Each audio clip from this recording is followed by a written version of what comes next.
During President Trump's first term, we saw the American news media melt down.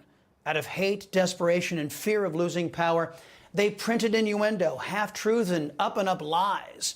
Not only did the Trump years lead to an avalanche of fake news, retractions, and loss of credibility for the biased press, it seems they don't really care.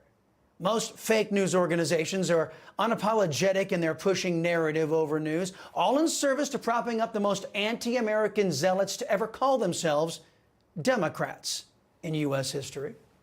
It's an election year. Brace for more fake news. That's my warning in today's preamble. One of the most prolific pushers of narrative over news is the New York Times. After President Trump's Ohio rally speech, the untrustworthy and left-wing gray lady whipped out this deceptive and inaccurate headline. Quote, Trump says some migrants are not people and predicts a bloodbath if he loses, end quote. But the Times was hardly alone. Here's the crew over at Morning Brzezinski on MSNBS peddling the same fake news narrative. Obviously, he's talking about a bloodbath for America. It's laid out in the terms of it. And these idiots on Twitter, these idiots on cable news, these idiots on Sunday shows going, well, presidents, you know, he was talking only about the auto industry, and this is one more. It's just bull. Let me say that at 6:15 a.m. It's just bull. He knew what he was doing. We're not stupid. Americans aren't stupid. He was talking about a bloodbath. Sometimes a bloodbath means a bloodbath. And when he finishes by saying, and that's just going to be the least of it, seriously? Wow. What did Trump say? Must have been really bad. All the leftists hit social media over the weekend to say that President Trump called for a bloodbath if he loses. But was that true? Here are his comments in context. They want to do this all-electric nonsense where the cars don't go far, they cost too much, and they're all made in China. And the head of the United Auto Workers never probably shook hands with a Republican before. They're destroying. You know, Mexico has taken over a period of 30 years, 34% of the automobile manufacturing business in our country. Think of it. Went to Mexico. China now is building a couple of massive plants where they're going to build the cars in Mexico and they think that they're going to sell those cars into the United States with no tax at the border. Let me tell you something to China. If you're listening, President Xi, and you and I are friends, but he understands the way I deal, those big monster car manufacturing plants that you're building in Mexico right now, and you think you're going to get that, you're going to not hire Americans, and you're going to sell the cars to us. No, we're going to put a 100% tariff on every single car that comes across the line, and you're not going to be able to sell those cars. If I get elected, now, if I don't get elected, it's going to be a bloodbath for the whole, that's going to be the least of it. Oh, so he was talking about the auto industry. He was talking about the loss of jobs, economic prowess, domestic manufacturing. And he was warning, he wasn't calling for, but warning of a bloodbath that our country would endure if Democrats' America Last policies remain in place. But the left doesn't want Trump or you or me talking about what they're doing to us. What about the New York Times claim that Trump said of some migrants that he didn't consider them people? First, he wasn't talking about migrants, he was talking about illegal aliens.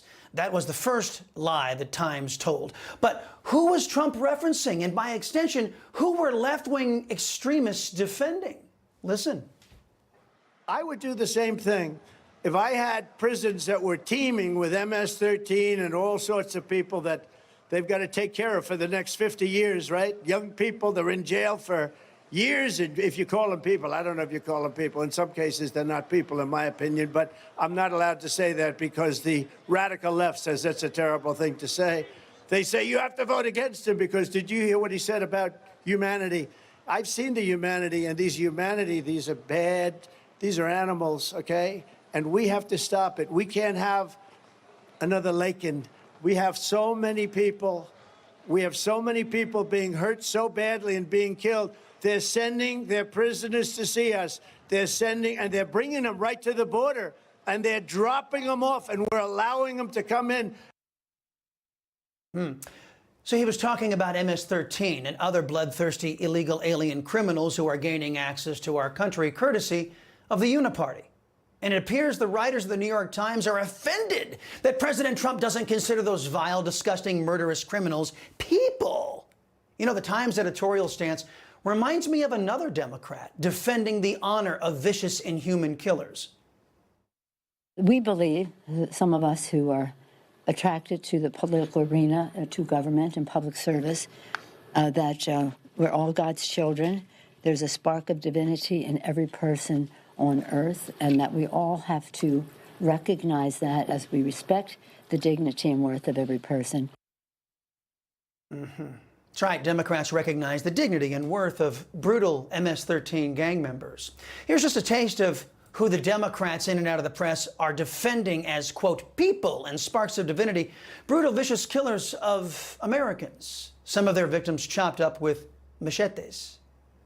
Here's another one of the Democrats' sparks of divinity, an illegal alien Haitian who was flown into the United States using our tax money by Democrats. He's accused of raping a 15-year-old disabled girl. Now, I know some high-profile Democrats in and out of the press might see a person and might see a spark of divinity in such a monster, but I don't.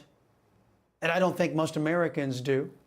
I don't think our people are in the mood to tolerate those who try to soften the image of butchers and degenerates. History shows us what happens when we listen to these left-wingers who attempt to do so.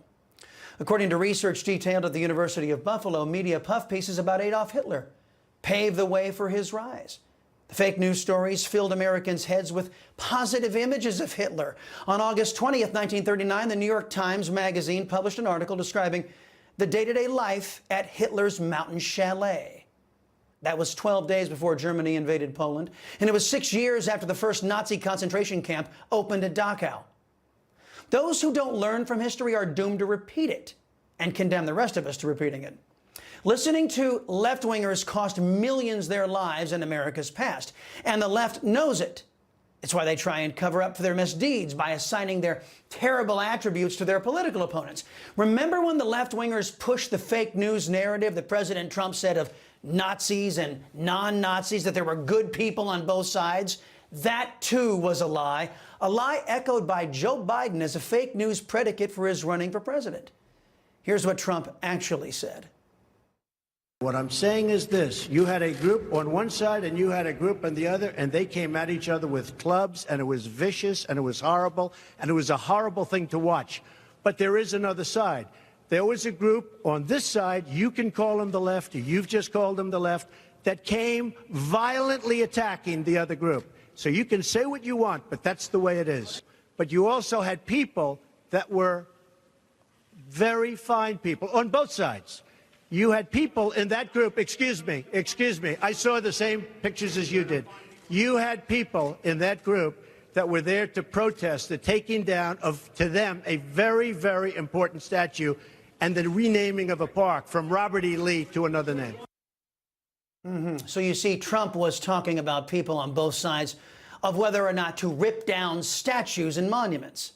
But that didn't stop the left from lying through their teeth to hide their own sins and do whatever they could to defeat those who stand in the way of their totalitarian control over our people. Now, if they'd lie about all this stuff, what else will left-wing extremists do to you, your family, your community, your country? Something to consider as you cast your votes in the primary season and beyond.